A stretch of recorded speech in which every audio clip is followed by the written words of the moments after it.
अब ट्रेन में तय सीमा से ज्यादा सामान पर लगाम। रेलवे अब यात्रियों के सामान पर कड़ी नजर रखने जा रहा है। हवाई यात्रा की तर्ज पर ट्रेनों में भी अब तय वजन से अधिक सामान ले जाने पर कार्रवाई होगी। उत्तर प्रदेश के कानपुर में गोविंदपुरी, कानपुर सेंट्रल और पनकी स्टेशन पर रेलवे ने नापतौल मशीन लगाने की तैयारी शुरू कर दी है। देखिए इस रिपोर्ट में। ट्रेन में चढ़ते यात्री, भारी बैग, स्टेशन पर लगती डिजिटल वैन मशीन, रेलवे अधिकारी और नोटिस बोर्ड। अब ट्रेन से सफर करते वक्त आपको भी अपने सामान का वजन को लेकर के ध्यान में रखना होगा। रेलवे ने तय किया है मानक। जनरल कोच में 30 किलोग्राम, स्लीपर और थर्ड एसी में 40 किलोग्राम, सेकंड एसी में 50 किलोग्राम और फर्स्ट एसी में 70 किलोग्राम से अधिक सामान नहीं ले जा सकेंगे। कानपुर के गोविंदपुरी और कानपुर सेंट्रल और पनकी स्टेशन पर नापतौल मशीन लगाई जाएंगी ताकि यात्रियों का सामान पहले ही चेक किया जा सके। अनिल, अब जो है क्या नाम लो यात्रियों को ये हो रहा है कि अब रेलवे में यात्री जब सफ़र करेंगे तो 40 किलो से ज़्यादा वजन नहीं ले जाएंगे। ऐसे में कितना फर्क पड़ेगा आप लोगों को? ये बहुत फर्क पड़ेगा, क्योंकि 40 किलो वजन की अटैची आप लोग देख रहे होंगे कि बच्चे भी खींच के लेके जा रहे हैं। वैसे भी ट्रॉली वाली जो अटैची चली है इसमें हम लोगों से काम उसमें मरी गया है। तो अगर 40 किलो जो आदमी ज़्यादा सामान ले तो हम लोगों को पूछा जाता है, ज़्यादा सामान नहीं ले जाएगा तो हम लोगों को कौन पूछेगा। बाकी तो इतना हम लोगों एक्सीलेटर लग गया, टाली वो गाड़ी आ गई, हम लोगों को वैसे भी पूछा नहीं जा रहा। हम लोगों को रोजगार ऐसे भी नहीं है, जो बचा कुचा रोजगार है वो भी खत्म हो जाएगा। दीपक, यात्रियों को जो है अब ये कहा जा रहा है कि 40 किलो से ज़्यादा ट्रेन पे उस पर रेलवे पे सामान नहीं ले जा पाएंगे। ऐसे में आपको क्या फर्क पड़ेगा? बहुत फ़र्क पड़ेगा सर। इसमें तो बच्चे जो एक निवाला खा रहे होंगे वो भी छिन गया, क्योंकि ट्रॉली बैग चल गई है, एस्केलेटर लग गया, लिफ्ट लग गई है, प्राइवेट संस्था आ गई है। इससे तो हम लोग कोई पूछ नहीं रहा। 5 साल का बच्चा 50 किलो की अटैची खींच के ले जाता है हम लोग के सामने, और यात्री पूछता नहीं है। तो आप बोरी लाते हैं तब भले कुली बुला लें, नहीं तो कुली नहीं।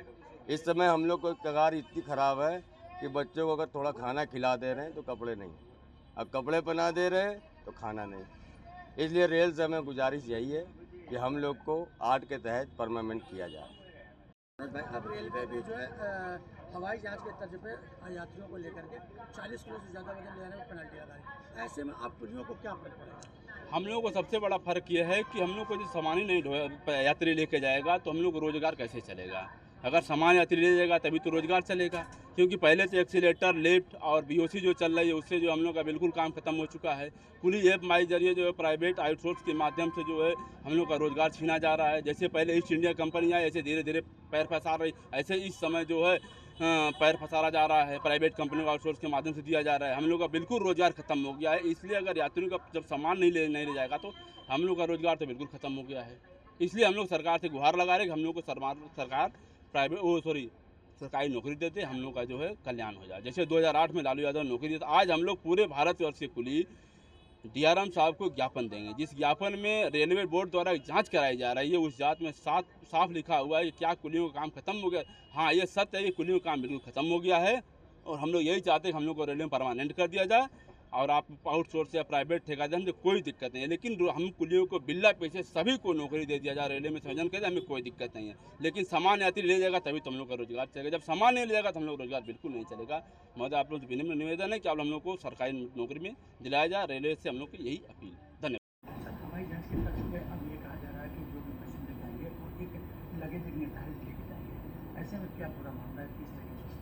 नहीं, जैसे कि आपको पता है कि एयरपोर्ट्स पे आप कोई भी आप यात्रा शुरू करते हैं तो टिकट आप जब चेक कराते हैं उसी वक्त आपका एक तौला जाता है। आपका केबिन बैगेज के अलावा जो आपका बैगेज आपके पास होता है, और आपके उसमें टिकट्स पे इंडोर्स होता है कि कितने केजी वेट आप ले जा सकते हैं, डिपेंडिंग ऑन कि इंटरनेशनल फ़्लाइट में जा रहे हैं या डोमेस्टिक फ़्लाइट में जा रहे हैं। वैसे ही रेलवे ने भी अपने रूल्स काफ़ी स्पष्ट रूप से निर्धारित किए हुए हैं बहुत पहले से ही लगेज रूल्स के, कि आप first AC, second AC, third AC, sleeper जिस भी क्लास में जा रहे हैं तो मैक्सिमम परमिसिबल लिमिट पर पैसेंजर कितने केजी का है। जैसे कि फर्स्ट एसी में आप जा रहे हैं तो 70 केजी पर पैसेंजर वेट मैक्सिमम लिमिट पे उसको ले जा सकता है। इसी प्रकार से स्लीपर में है तो 30 केजी के आसपास का वेट है। और इसकी समय समय पर जो टिकट चेकिंग स्टाफ हमारा ट्रेन में चलता है या स्टेशन पे देखता है, वो उसको जांच करके उसकी निर्धारित उसको करता है, और अगर ज़्यादा पाया जाता है तो उसको वो चार्ज करता है नियमानुसार। अगर ज़्यादा वेट ले जा रहे हैं तो उसका रूल ये भी है कि पार्सल में एक लगेज बुकिंग की सुविधा होती है, तो आप लगेज बुकिंग कराकर एक्सेस वेट आपको लगता है कि हमारे परमिसिबल लिमिट से ज़्यादा वेट का लगेज हमारे साथ है, तो आप लगेज बुकिंग के हिसाब से पार्सल में जाकर बुकिंग कराकर आप अपना सामान ले जा सकते हैं, जो कि पार्सल वैन में जाएगा, जो पार्सल स्पेस जो होता है। ये जो नया एक योजना चल रही है मंडल स्तर पर की, ये जो अभी हमारा चेकिंग का सिस्टम है लगेज का, उसको एयरपोर्ट की तरफ हम करें। जैसे कि स्टेशन डेवलपमेंट में आपको पता है कि हम एंट्री एग्ज़िट को काफ़ी रिस्ट्रिक्ट करेंगे और सिंगल एंट्री एग्ज़िट पॉइंट्स हमारे रहेंगे। तो वहाँ पे मशीन्स का इंस्टॉलेशन कराकर यात्रियों को एंट्री के दौरान ही उनके लगेज को तौला जा सकता है, और अगर ज़्यादा पाया जाता है तो उनको एंट्री पॉइंट पे ही उस पर नियमानुसार चार्ज करके उनको आगे की यात्रा प्रारंभ करने के लिए अनुमति